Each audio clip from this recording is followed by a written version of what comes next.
Si pembunuh memasang bom di mobil lalu pergi dengan motornya. Pria yang berada di dalam mobil sama sekali tidak tahu apa yang sedang terjadi. Bom mulai menghitung mundur.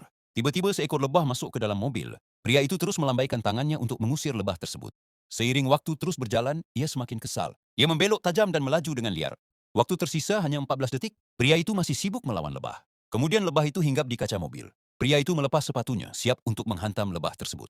Dari kejauhan si pembunuh mengira misinya sudah berhasil.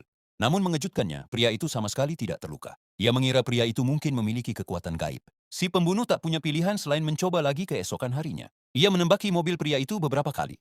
Salah satu peluru mengenai tangki bensin. Bensin menyembur kemana-mana. Namun pria itu tetap tidak menyadarinya. Iza mengeluarkan pemantik di mobil, tapi ternyata rusak. Jadi ia melemparkannya keluar. Pemantik itu jatuh ke genangan bensin dan memicu api. Si pembunuh yang sial malah melaju langsung ke dalam kobaran api. Ia nyaris terbakar hidup-hidup dan cepat-cepat melompat keluar dari mobil. Jeepnya terguling ke jurang dan meledak. Si pembunuh tidak percaya betapa sulitnya misi ini. Pria itu tetap melaju dengan mobilnya yang bocor. Akhirnya bos mereka memutuskan untuk mengirim pembunuh terbaik mereka. Tak lama kemudian, pria itu sampai di sebuah pom bensin. Pembunuh terbaik itu telah mengikutinya. Ia mengeluarkan belati dan menunjukkan tanda-tanda di lengannya. Bukti dari para korban yang telah ia bunuh. Ia berkata bahwa pekerjaan ini sangat mudah baginya. Namun pria itu tidak menyadari bahaya yang mengintainya. Seorang petugas pom bensin melihat lubang di mobil dan menambalnya dengan permen karet. Di dekat sana, pria itu sedang menggunakan pistol air untuk mencuci rambutnya. Ia tidak menyadari si pembunuh diam-diam mendekat dengan kain bius. Namun, tepat saat si pembunuh bergerak maju, kain itu malah terbang masuk ke mulutnya sendiri. Pria beruntung itu kembali berhasil lolos.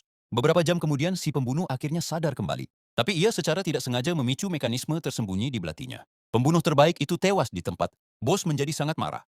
Ia mengirim 5 agen lagi untuk menangkap pria tersebut. Ia bahkan menempatkan para penjaga untuk mengawasinya. Namun tiba-tiba pria itu meledak dengan kekuatan luar biasa. Ia memutuskan tali dan melompat keluar dari jendela. Ia mengikat salah satu penjaga. Seorang penjaga lain muncul. Pria itu mengangkat tangan untuk menyerah. Tetapi tanpa sengaja ia malah menjatuhkan penjaga kedua juga. Ia lolos lagi murni karena keberuntungan. Akhirnya sang bos kehilangan kesabaran. Dia memutuskan untuk turun tangan sendiri.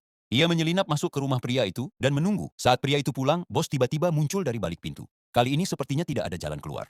Pria itu benar-benar bingung, tapi tepat saat itu, saya yakin kamu bisa menebak apa yang terjadi selanjutnya.